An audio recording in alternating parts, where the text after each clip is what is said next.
আজ আমরা এক মনোমুগ্ধকর পৌরাণিক চরিত্রের গল্প নিয়ে এসেছি। তিনি হলেন চন্দ্রভাগা, এক বিস্মিত নারী চরিত্র যার কাহিনী রামায়ণের প্রেক্ষাপটে এক অনন্য আলো ফেলে।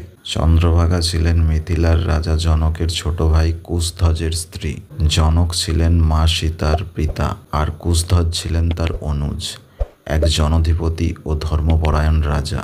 চন্দ্রভাগা এবং কুশধ্বজের ঘর আলো করে জন্ম নেয় দুই কন্যা, মান্ডবী এবং শ্রুতকৃতি। এই দুই কন্যা পরবর্তীকালে হন রামায়ণের দুই গুরুত্বপূর্ণ পুরুষ চরিত্রের জীবন সঙ্গিনী। এই দুই কন্যার লালন পালন ছিল অত্যন্ত ধার্মিক পরিবেশে।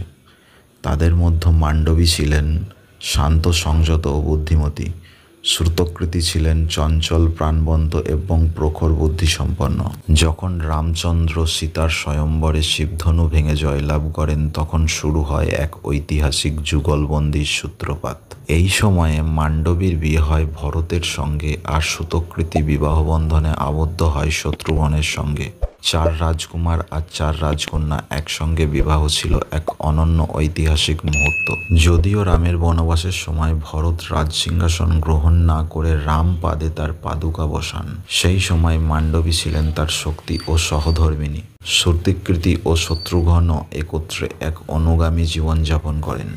চন্দ্রভাগা একজন আদর্শ মাতা, যিনি তার কন্যাদের শেখান কর্তব্য, ধর্ম আর পত্নী ধর্মের প্রকৃত অর্থ।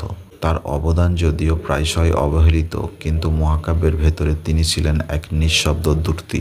আজকের দিনে যখন আমরা নারী শক্তি ও আত্মত্যাগের গল্প খুঁজি, তখন চন্দ্রভাগার মতো চরিত্র আমাদের মনে করিয়ে দেয় প্রকৃত নায়িকা সবসময় আলোয় থাকে না, কিন্তু তাদের অবদান ছাড়া আলো জ্বলে না।